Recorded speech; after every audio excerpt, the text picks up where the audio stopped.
Et salut à toi, c'est Chris et bienvenue dans cette nouvelle vidéo. Dans cette vidéo, on va parler argent. Et oui, je sais que tu adores ce mot-là, argent.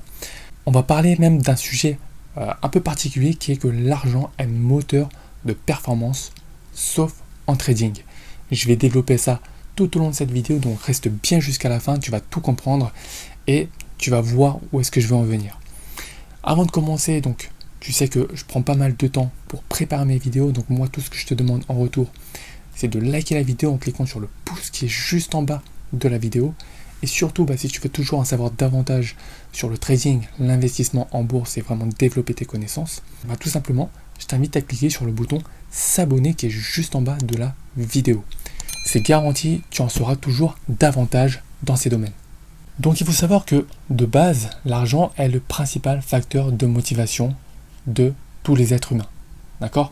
À partir du moment où on dit effectivement il y a une incitation financière, tu peux toucher telle ou telle somme en faisant telle ou telle chose, tu vas être tenté de le faire. D'ailleurs, pourquoi est-ce que tu vas travailler ? Pour 70% de la population, voire 80%, voire plus, les gens n'aiment pas leur boulot. Les gens n'aiment pas leur boulot, pourtant ils y vont. Pourquoi ? Pour l'argent. Parce que l'économie tourne autour de l'argent. Voilà. Tout est fait pour consommer, tout est fait pour fonctionner avec de l'argent. Aujourd'hui, sans argent, tu ne fais rien. Tu ne peux pas vivre, tu ne peux pas t'amuser, tu ne peux pas te nourrir. Vraiment, ça devient compliqué avec 0 € en poche. Vraiment. Donc, l'argent est le principal facteur de motivation. Et donc, il faut savoir que la performance est directement corrélée à l'argent. C'est-à-dire que si on augmente l'argent, la performance augmentera également.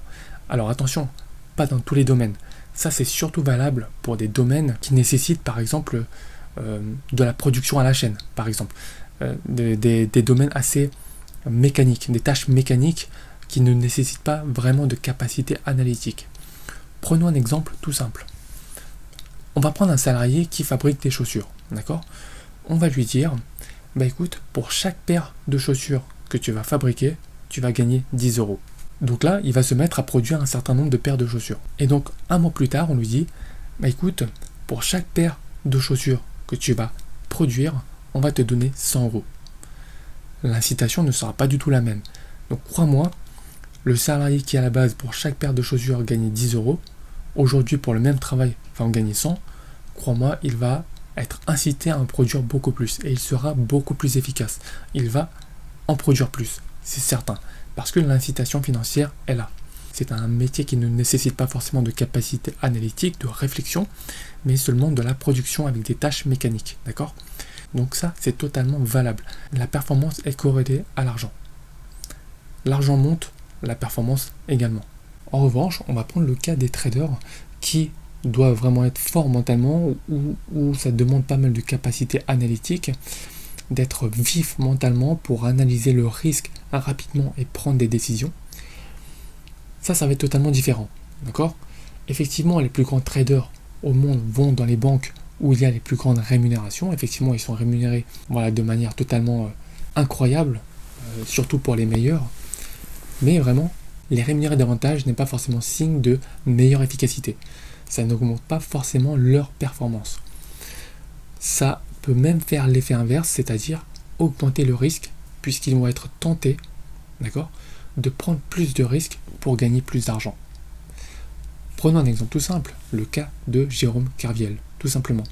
Et oui, le gars donc est passé trader, il a commencé à avoir des résultats intéressants, et avec des primes qui étaient de plus en plus intéressantes, effectivement, il voulait prouver qu'il était le meilleur. Parce que s'il était le meilleur, il pouvait gagner des primes colossales. Donc ce qu'il était incité à faire, c'était de prendre plus de risques. Donc il a été incité à prendre plus de risques pour être le meilleur. Qu'est-ce qui s'est passé ? Risque opérationnel, et on connaît la perte colossale de la Société Générale. Donc vraiment, tu vois que dans ce type de métier-là, où ça nécessite une certaine capacité analytique, les incitations financières tendent à pousser l'homme à faire des choses qu'il n'aurait pas fait s'il n'y avait pas cette incitation financière. D'accord ?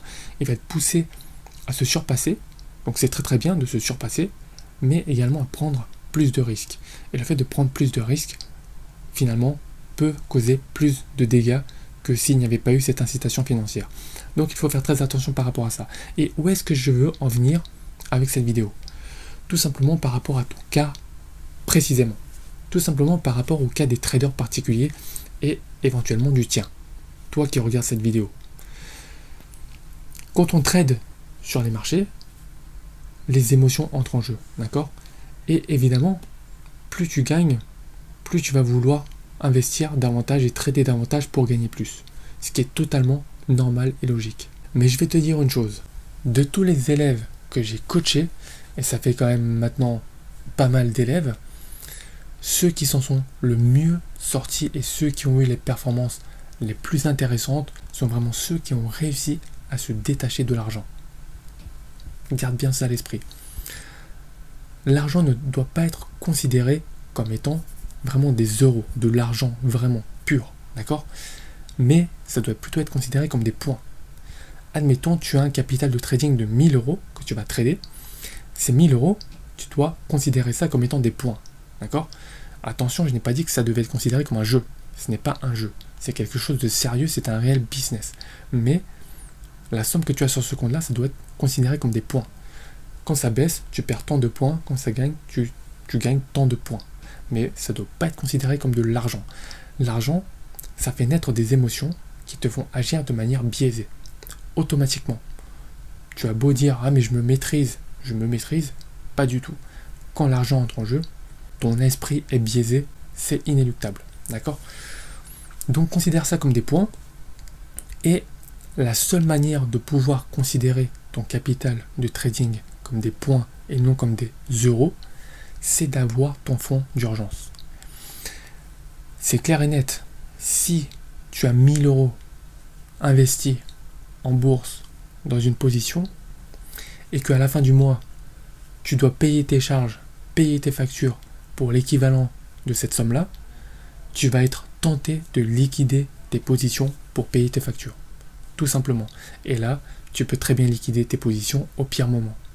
D'accord? Donc vraiment, si tu as ton fonds d'urgence de côté, moi je préconise toujours 6 mois de ton train de vie. Si tu as ça de côté, eh ben, tout le capital que tu mettras en trading, c'est le surplus. D'accord? Tu ne comptes pas vraiment dessus pour survivre ou pour vivre, d'accord? Puisque tu as ton fonds d'urgence de côté. Mais du coup, ça te permettra d'enlever l'aspect émotionnel qui intervient quand tu trades. D'accord? Si tu ne me crois pas, essaye, tu ressentiras vraiment la différence. Mais vraiment, crois-moi, ne te laisse pas influencer par les émotions négatives qui sont inconscientes et qui sont liées à l'argent. Donc voilà, si tu as apprécié cette vidéo, fais-le moi savoir en mettant un like et en me mettant un commentaire pour me dire ce que tu penses de cette vidéo. Est-ce que tu penses même de l'argent? Quel effet ça a sur toi et ton quotidien? D'ailleurs, ça m'intéresserait beaucoup d'avoir ton point de vue sur l'argent en général. Dis-moi ce que tu en penses. Si tu es toujours ici, c'est que tu souhaites générer des gains et développer ton capital de manière pérenne grâce au trading ou à l'investissement en bourse. Donc moi, ce que je t'invite à faire, c'est de cliquer sur le premier lien qui est en description de cette vidéo. Et moi, je t'enverrai par email en privé une série de 3 vidéos totalement offertes pour te permettre de découvrir mon système de trading et te permettre de passer à l'action. C'est vraiment le but de cette série de vidéos. Tu vas passer à l'action et tu dois passer à l'action à l'issue du visionnage de cette série de 3 vidéos. Tu ne dois pas faire autrement. Si tu fais autrement, dans un mois, dans 6 mois, dans 1 an, dans 5 ans, dans 10 ans, tu seras toujours au même stade. C'est garanti. Donc sans plus tarder, je t'invite à cliquer sur le premier lien qui est en description. Tout de suite, ne perds plus de temps, vas-y, c'est offert, c'est cadeau. Et quant à moi, je te retrouve tout de suite derrière l'écran pour le visionnage de la première vidéo. A tout de suite, ciao.